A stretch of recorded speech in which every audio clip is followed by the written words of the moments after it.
This book is being read with permission from HarperCollins Publishers. Hello, my wonderful reading friends. It's Awnie. And Pete the cat. Thanks for coming to read with me, Pete. I wouldn't miss it. Aw, thank you. Hey, Pete, would you like to introduce today's book to our friends? That would be totally groovy. Okay, Pete, take it away.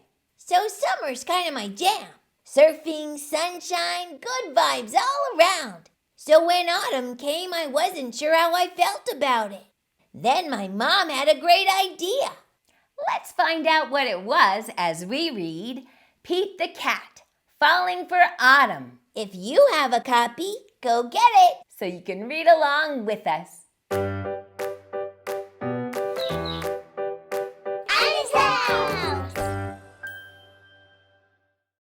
Like and subscribe to Awnie's house.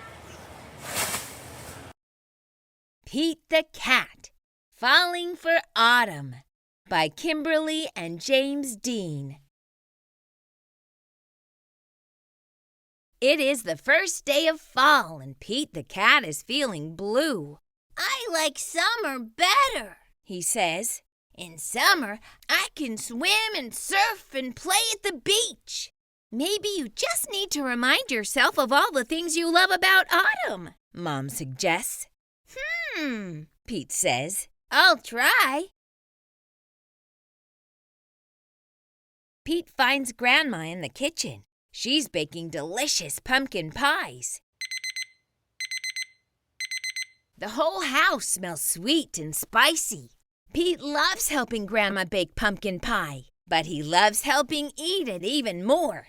After the baking is done, Pete picks a squat orange pumpkin from the counter and slips it into his backpack as a souvenir. Next, Pete heads to the town corn maze. Pete and his friends wander through the long, twisty paths made of tall corn stalks. The best part of the corn maze is getting lost and having to start over again. As he leaves, Pete plucks a golden corn cob from the maze and places it inside his backpack.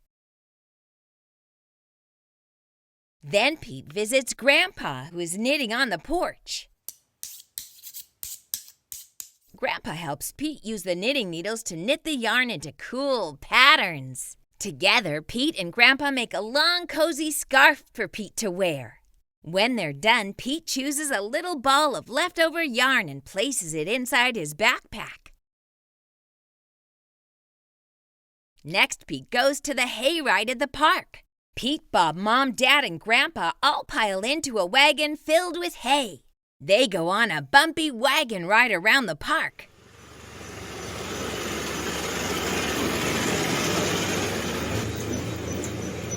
Woohoo! Pete shouts.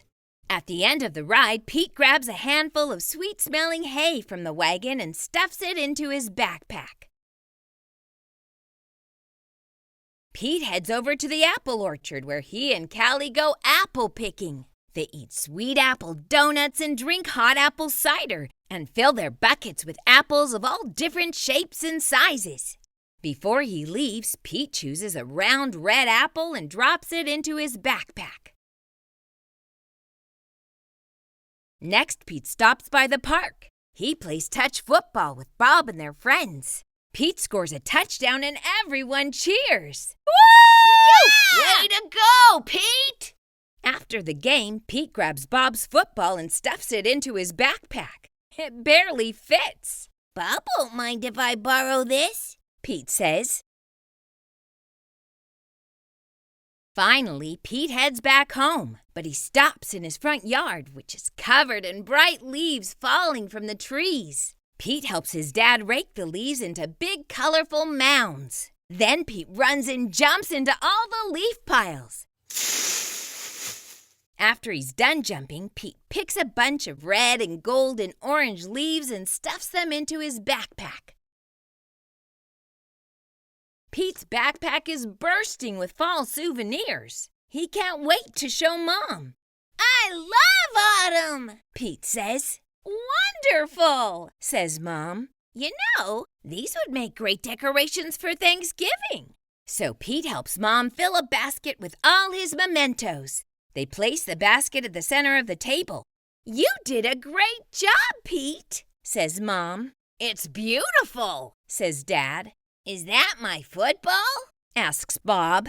Just then the doorbell rings.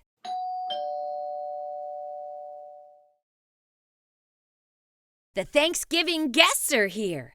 All of Pete's family and friends gather around the dining room table. They tell stories and laugh at jokes while they eat. Everyone is having a great time. Pete looks around the table and smiles. He loves lots of things about autumn, but Pete knows what he loves most all year long. His family and friends. Wow, you found so many things to love about autumn. Autumn is totally awesome! I hope you enjoyed our story today. See you next time!